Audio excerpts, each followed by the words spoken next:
Bapak Ibu Panitia PPG Daljab kategori 1 tahun 2022 yang terhormat. Terima kasih karena telah bersedia menjadi panitia UKIM 2022.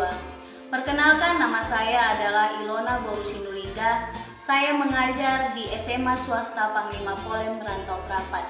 Adapun NIM saya sebagai mahasiswa PPG adalah 9223410009 dan nomor daftar ujian saya adalah 2022433605. Adapun praktek UKIM yang akan saya lakukan pada hari Rabu tanggal 5 Oktober 2022 di SMA Swasta Panglima Polem. Materi yang akan saya bawakan adalah teks hikayat yang akan saya sampaikan di kelas 10 IIS. Sekian dan terima kasih. Selamat siang anak-anak. Siang, Bu. Ya, selamat siang semuanya. Tetap semangat. Masih bersemangat? Masih, Bu. Semua dalam keadaan baik-baik saja? Baik, Bu. Ada yang sakit? Iya, Bu. Bagus ya. Jangan ada yang mau sakit karena kalau sakit nanti kita ketinggalan pelajaran. Rugi ya kalau ketinggalan pelajaran. Baik, sebelum kita mulai pembelajaran kita, ya mari kita bersatu dalam doa dipimpin oleh ketua kelas. Silakan ketua kelas berdiri pimpin doa kita. Sebelum belajar, marilah kita berdoa untuk kepercayaan kita masing-masing. Berdoa dimulai. Doa selesai. Baik, terima kasih ya ketua kelas sudah memimpin doa kita hari ini. Ibu harapkan kita tetap selalu berada di dalam lindungan Tuhan. Nah, sebelum kita memulai pembelajaran kita, supaya tambah semangat, semuanya silakan berdiri.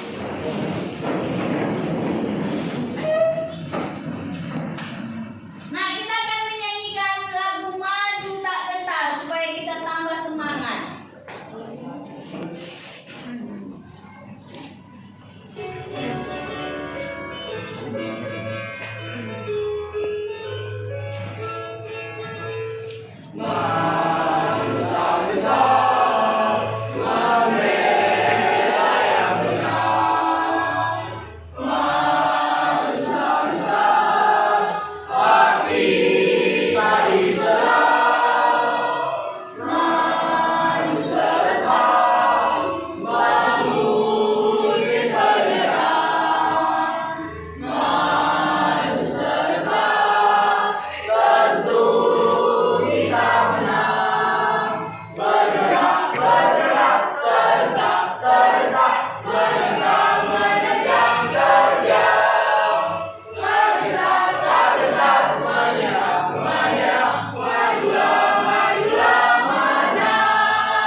Bersemangat supaya maju tak gentar untuk meraih masa depan kita, supaya kita jangan patah semangat untuk terus belajar.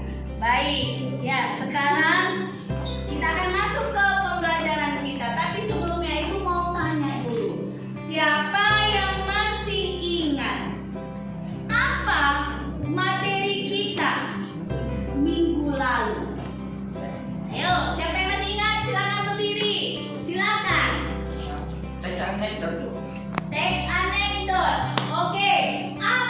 si teks anekdot itu siapa yang masih ingat? Ya, silakan berdiri. Teks anekdot adalah sebuah cerita yang menggelitik tapi di dalamnya ada unsur menyindir.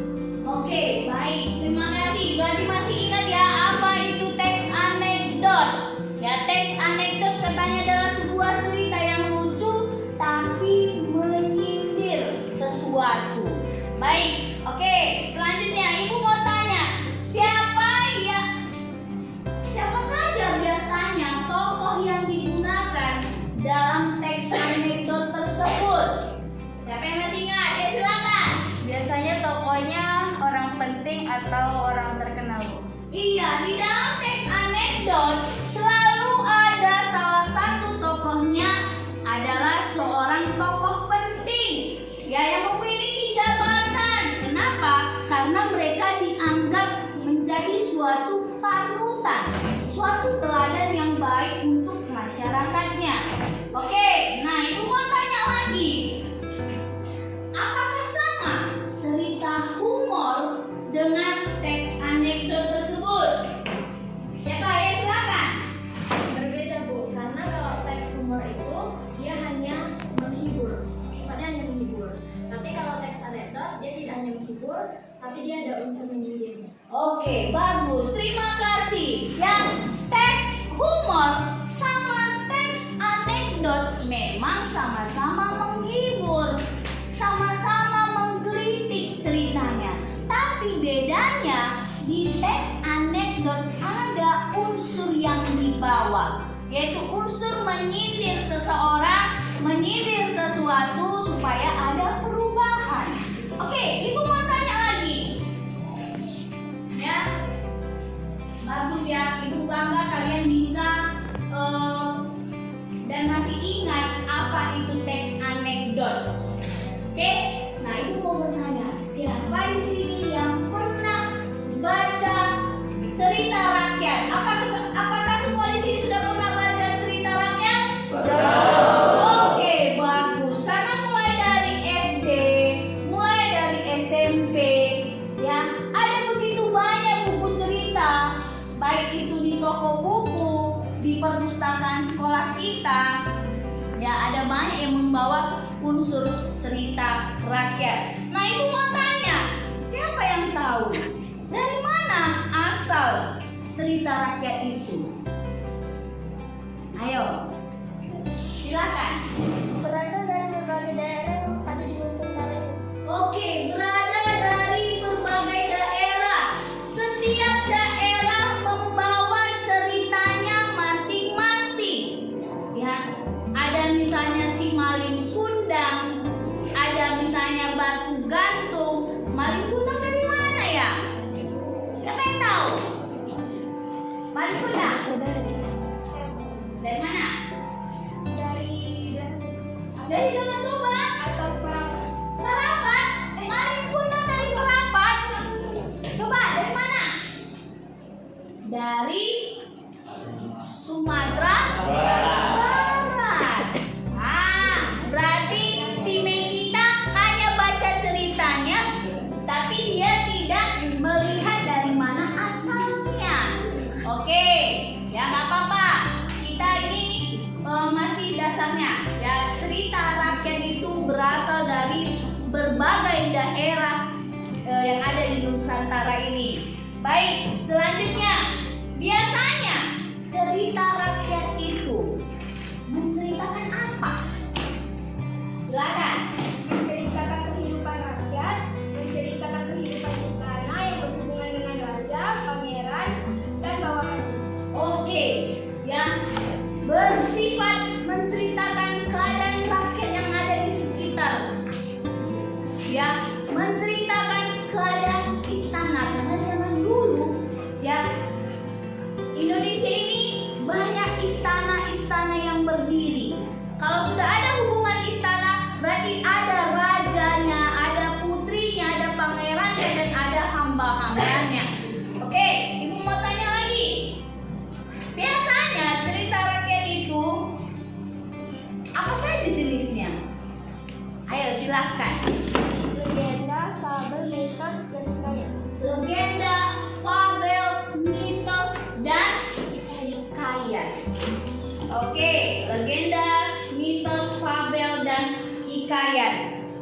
Baik, kita hari ini akan membahas salah satu cerita rakyat tersebut, yaitu teks hikayat. Ya, teks hikayat. Tadi kan sudah diberitahukan teman kalian, salah satunya adalah hikayat. Inilah dia, ya termasuk salah satu cerita rakyat. Baik, apa sih teks hikayat ini? Kita lihat dulu KD-nya yang harus kita selesaikan hari ini. Oke, kompetensi dasarnya. Yang pertama, mengidentifikasi nilai-nilai dan isi yang terkandung dalam cerita rakyat atau hikayat, baik secara lisan maupun tulis. Nah, nanti di sini kita diharapkan mampu mengidentifikasi, mampu menentukan apa saja nilai-nilai dan isi yang terkandung di dalam teks hikayat.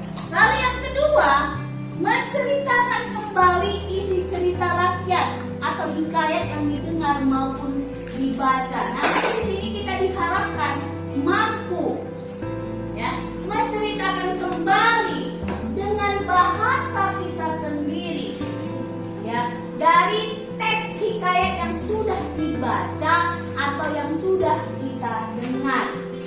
Baik, lanjut. Apa saja tujuannya? Kita lihat. Yang pertama, peserta didik dapat mengidentifikasi. Nah, kalian nanti diharapkan mampu menentukan nilai-nilai yang terkandung, nilai-nilai yang terdapat di dalam teks naskah hikayat. Lalu peserta didik dapat menyimpulkan. Setelah kalian baca semua isi cerita hikayat itu, apa yang bisa kalian simpulkan? Isinya menceritakan apa? Ya, menceritakan apa? Nah, selanjutnya peserta didik dapat menyajikan kembali. Nah, ini nanti diharapkan kalian mampu menyajikan kembali teks hikayat yang kalian dengar, yang kalian baca. Ya, baik secara lisan disebutkan langsung maupun dengan tulisan. Selanjutnya, peserta didik dapat mempresentasikan cerita rakyat berdasarkan nilai-nilai. Nah, nanti kita ini akan melaksanakan diskusi kelompok. Ya, ada nanti diskusi kelompok yang akan kita lakukan. Nah, di sini nanti kalian salah satu utusan kelompok kalian akan mempresentasikan hasil diskusi kalian. Nah, inilah dia tujuan pembelajaran yang akan kita lakukan hari ini di dalam pembelajaran teks hikayat. Baik, selanjutnya Ibu mau menunjukkan satu buah video. Mari kita saksikan sama-sama, tonton dengan baik supaya kalian bisa dapat isinya. Nanti ada beberapa pertanyaan Ibu berikan berhubungan dengan video yang akan kalian tonton. Silahkan.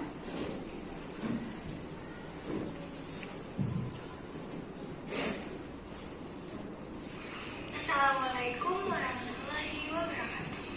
Nama saya Alicia Rehati Zain dari kelas 10 IPA 7 absen 8. Di sini saya akan bercerita tentang hikayat Kila Bumi. Namun kala ada seorang raja yang memiliki 10.000 putri yang cantik. Sang raja dikenal sebagai raja yang bijaksana. Tapi kata sang raja harus mencari-cari kalau untuk melindungi berbagai negeri. Namun itu tak pernah ditemukan. Sudah raya, tak mengapa. Raja yang pun cantik. Lihat,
bahwa ada anak perempuan yang bercerita hikayat tentang bunga kemuning, Bu.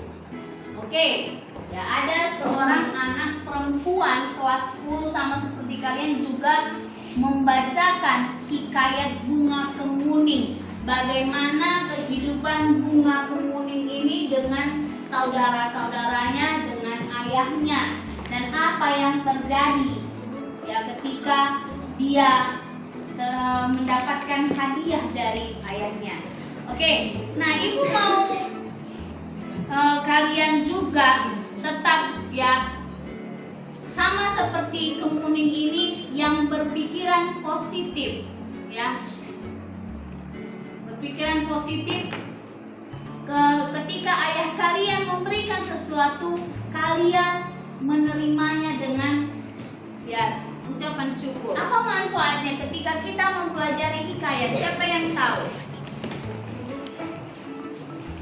Ayo, apa manfaatnya? Silakan. Menurut saya manfaatnya adalah untuk memberi suatu pesan kesan serta motivasi atau hiburan kepada pembaca, pendengar, dan yang menonton gitu, Bu. Oke, baik. Di layar proyektor kita ada contoh hikayat yang lain. Nah, ini dalam bentuk teks. Judulnya Hikayat Si Miskin. Siapa kira-kira yang mau membacanya dari situ? Ayo. Siapa yang apa? Eska? Coba baca dari berdiri. Hikayat si miskin. Si miskin bersama istrinya hidup dalam pembuangan di dunia karena mendapatkan sumpah dari Batara Indira. Setelah mereka memperoleh putra yang bernama Marakarma, mereka memperoleh kekayaan yang besar dan bahkan akhirnya menjadi raja yang bergelar Maharaja Indra Angkasa. Putranya yang kedua adalah seorang putri dan diberikan nama Nila Kesuma.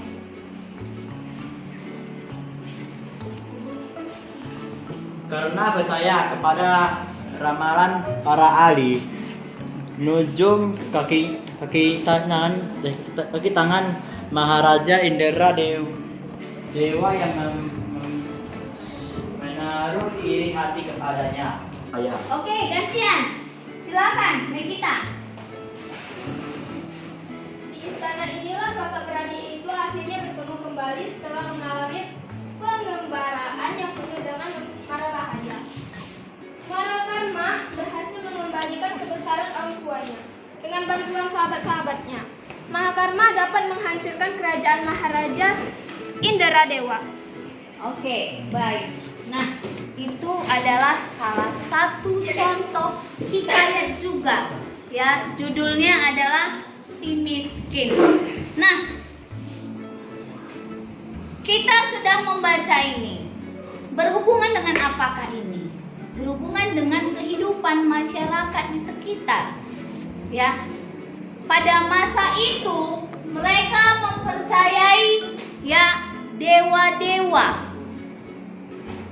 Karena kalau zaman nenek moyang kita, orang ceritanya tidak jauh dari kehidupan para dewa. Itulah dia hikayat. Sama seperti bunga kemuning tadi, dia ceritanya tidak jauh dari kehidupan istana. Karena ayah bunga kemuning adalah seorang raja. Baik. Ibu kemarin sudah membagi kelompok kalian menjadi 3 kelompok. Nah, ibu akan nanti memberikan bahan LKPD kita yang akan kalian bahas di dalam kelompok. Silahkan kalian kerjakan dengan penuh keaktifan, ya, penuh kerjasama. Baik, silahkan bagikan kita 1 kelompok dapat 2.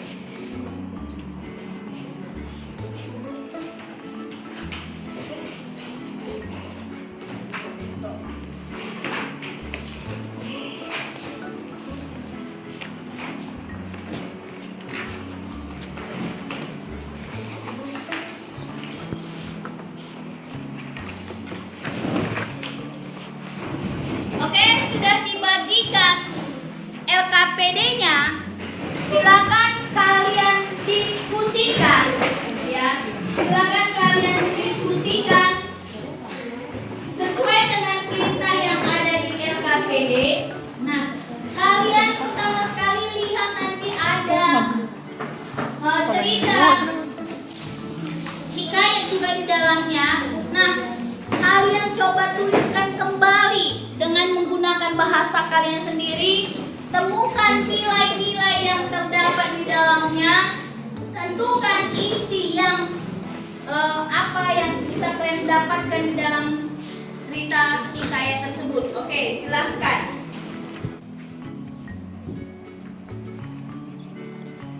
Ayo diisi dulu identitasnya.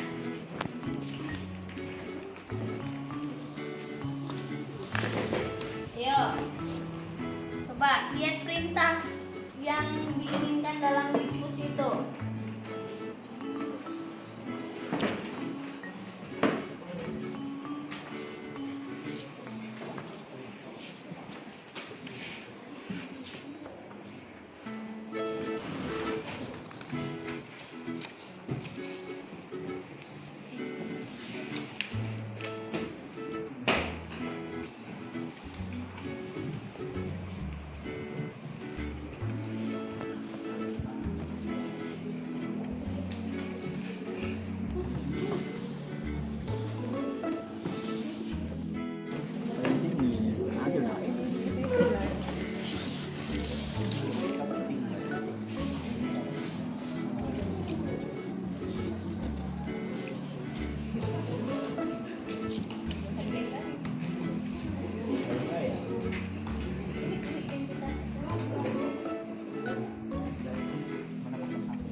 Jadi di bagian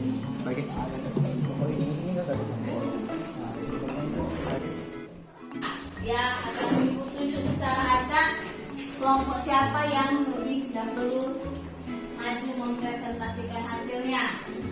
Oke, silakan kelompok 3 dulu, silakan maju presentasikan hasil diskusi kalian supaya teman-teman yang lain mendengarkan apa yang sudah kalian sampaikan. Ya, sebutkan nama kelompok kalian. Dari kelompok apa? Perkenalkan, saya Tiffany dari kelompok 3. Saya akan membacakan hasil dari diskusi kami. Yang pertama, nilai pertama yaitu agama. Percaya pada Tuhan bahwa dialah yang menentukan nasib manusia. Karena takdir Tuhan, si miskin yang menggali tanah menemukan sebuah telaga besar berisi emas yang banyak. Yang kedua yaitu nilai sosial. Kita harus saling tolong-menolong terhadap sesama daripada orang yang membutuhkan tanpa rasa pamrih. Hendaknya kita mau berbagi untuk meringankan beban orang lain. Karena kasihan dengan si miskin, orang-orang yang bersimpati padanya ada yang memberikan buah mangga, nasi, baju, dan buah-buahan lainnya. Yang ketiga yaitu nilai budaya. Budaya menyembah seorang raja atau tunduk kepada raja. Yang mulia, sahut si miskin lalu bersujud kepada maharaja. Yang keempat yaitu nilai moral. Kita harus bersikap bijaksana dalam menghadapi segala hal di dalam hidup kita.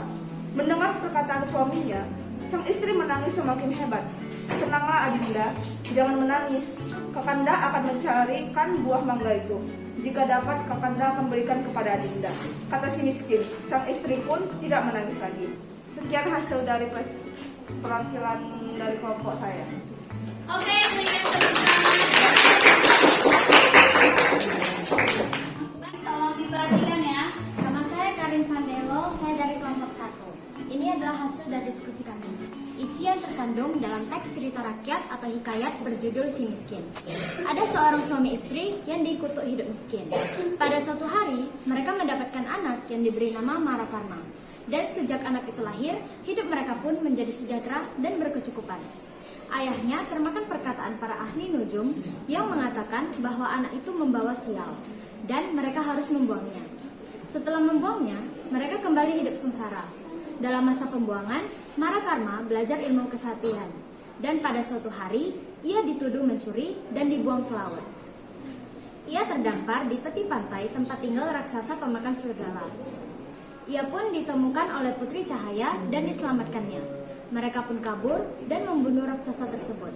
Nahkoda kapal berniat jahat untuk membuang Marakarma ke laut dan seekor ikan membawanya ke negeri Pelinggam Cahaya, di mana kapal itu singgah.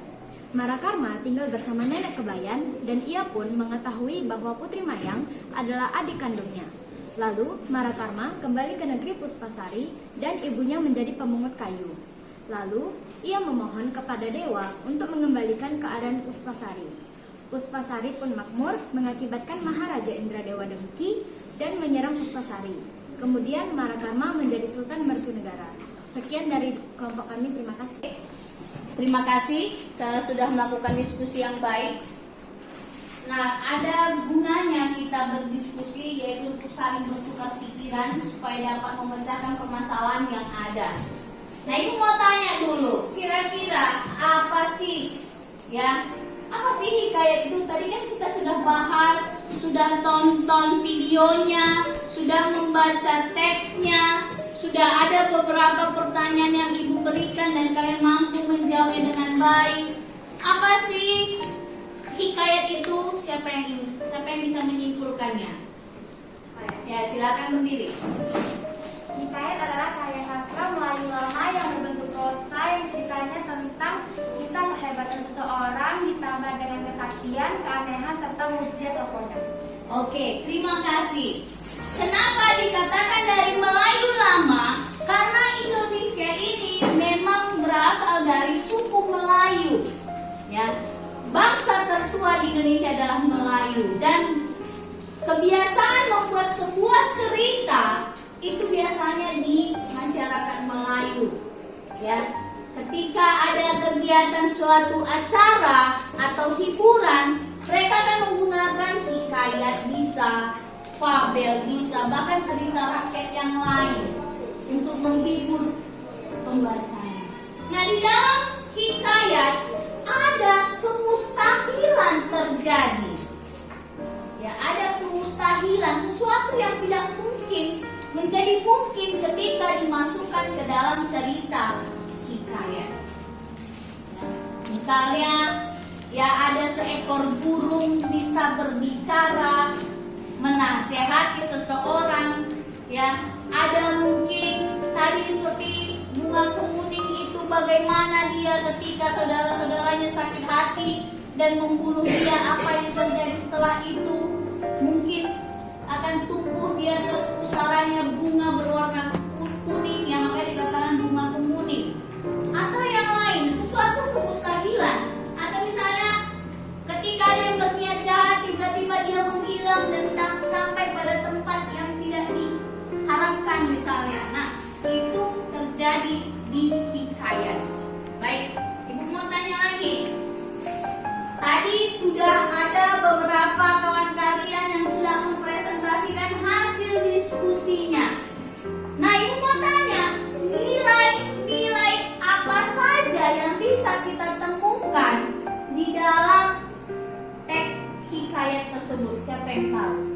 Ya, silakan. Nilai moral, nilai agama, nilai budaya, dan nilai sosial. Nilai moral, nilai agama, nilai sosial, nilai budaya. Apa sih yang keempat nilai itu? Siapa yang bisa menjelaskan? Apa itu nilai moral? Silakan.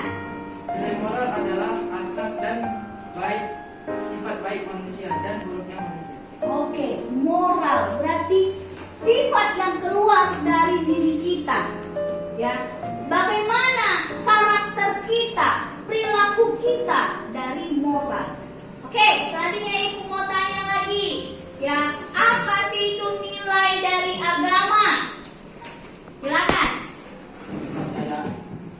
Kepercayaan tokoh terhadap kepercayaan tokoh akan suatu keberadaan Tuhan. Iya, namanya agama. Berarti kepercayaan seseorang, kepercayaan tokohnya kepada Tuhannya.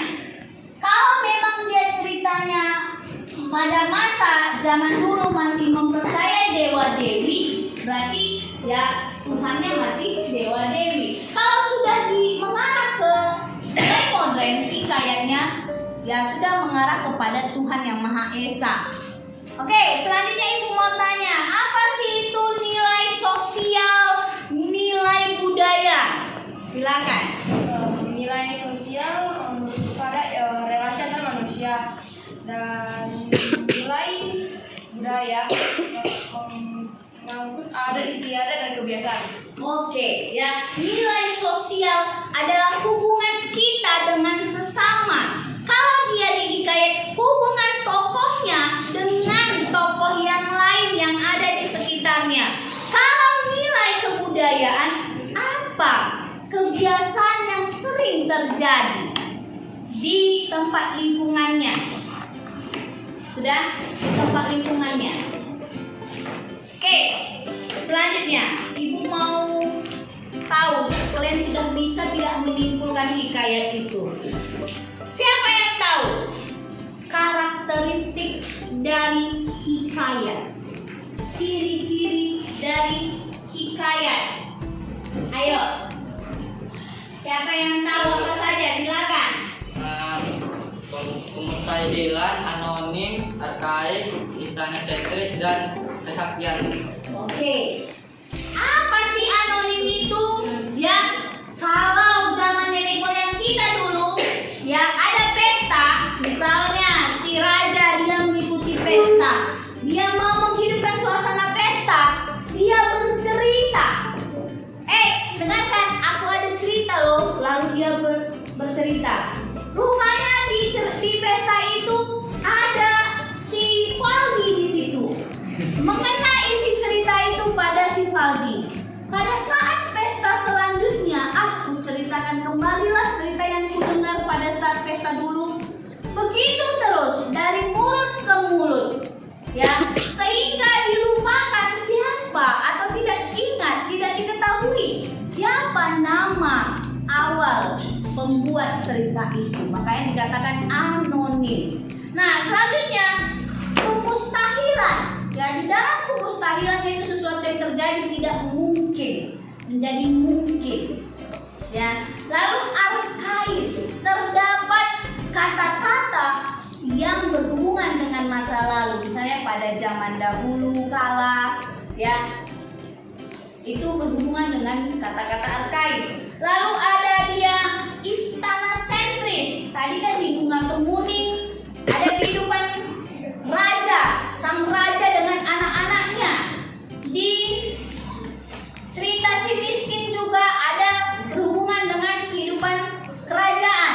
Nah, jadi hikayat ini tidak jauh dari kehidupan istana. Istana sentris berarti berpusat pada cerita yang ada di kehidupan istana. Lalu selanjutnya kesaktian.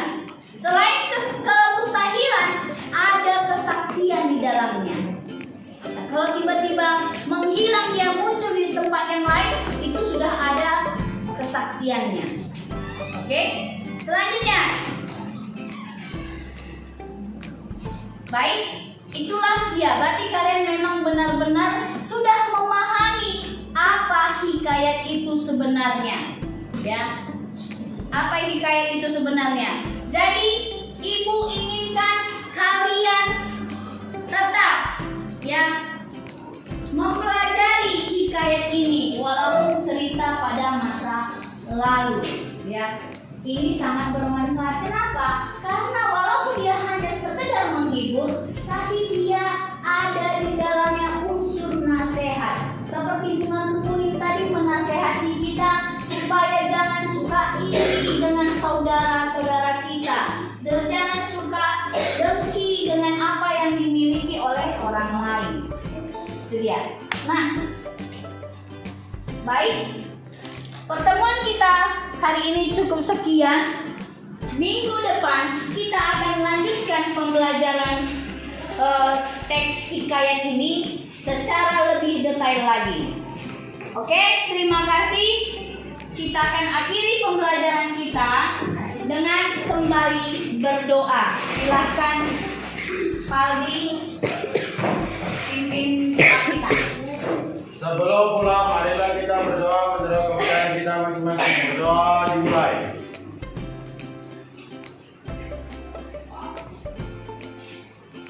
Berdoa selesai. Bersalam kepada Ibu Guru. Oke, selamat siang semua. Ibu harapkan kalian tetap dalam keadaan baik-baik saja. Terima kasih.